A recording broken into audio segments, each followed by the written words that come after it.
Hey, spooky, what's up? It's the Culture Detective here, investigating your favorite movies, and today I'm going to be doing a movie review on Nightmare Alley, directed by Guillermo del Toro. Yes, Guillermo del Toro. Nightmare Alley is a movie released last year, and it is actually an adaptation of a novel of the same name from the year 1946. And actually, this isn't the first adaptation of this novel. The first adaptation is a 1947 film noir, also called Nightmare Alley. We have essentially technically a remake of Nightmare Alley or a readaptation of Nightmare Alley. And first of all, this is a long film. This is way longer than I'd expected. It's 2 hours and 30 minutes long. And I couldn't finish it in one go because last night I had to go to bed and sleep. So I finished it earlier this morning and well, more like this afternoon. But first of all, I'd like to say that this film feels more like a Guillermo del Toro film than a neo-noir. I mean, sure, there are the noir elements. We have the unstable protagonist, we have the femme fatale, we have the underbelly, we have we have the guys in suits and lots of drinking and smoking.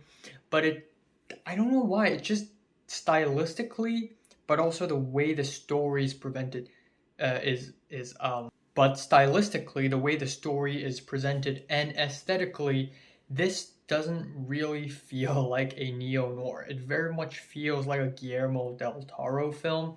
And let's talk a little bit about the aesthetics of this film. Um, kind of gorgeous. Again, sort of riding off of the lady in the water. No, what's The Shape of Water. The film is called The Shape of Water. Right.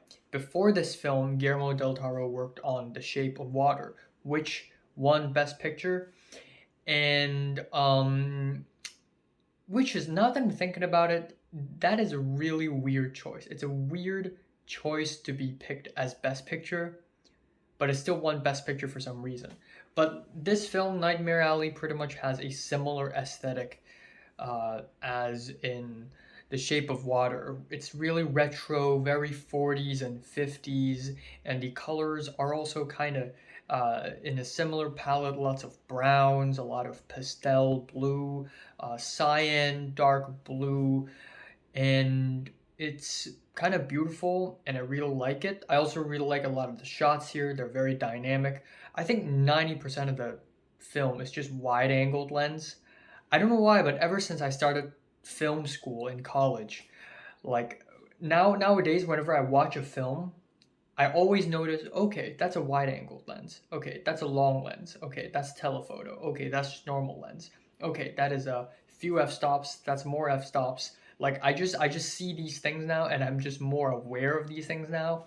And for some reason Nightmare Alley is like 90% wide angle. It's all wide and there's not a single still shot.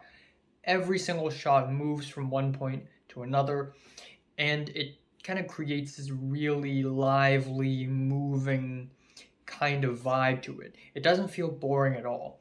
I like the performances. I think Bradley Cooper is great. I think Rooney Mara is great. I think everybody's great. Kate Blanchett, Willem Dafoe, Willem Dripfoe, he's amazing. Toni Collette. And I love the ending. It's thought provoking, and it isn't perfect though. I think still this film is a little bit more slow paced than I would have liked it to be. It really takes its time and it's a little tamer and a little milder than I thought. Also, out of pure curiosity, I watched a little bit of the 1947 version of Nightmare Alley, and I can say that Guillermo del Toro's version is actually better, especially for the ending. I think the ending for Guillermo del Toro's version is so much better. It hits way harder. And however, the act one of this new Nightmare Alley is definitely like way longer than the 1947 one. And I'm not complaining, it's just that it takes its time a little bit. So yeah, it's pretty good. It's pretty good. Yeah.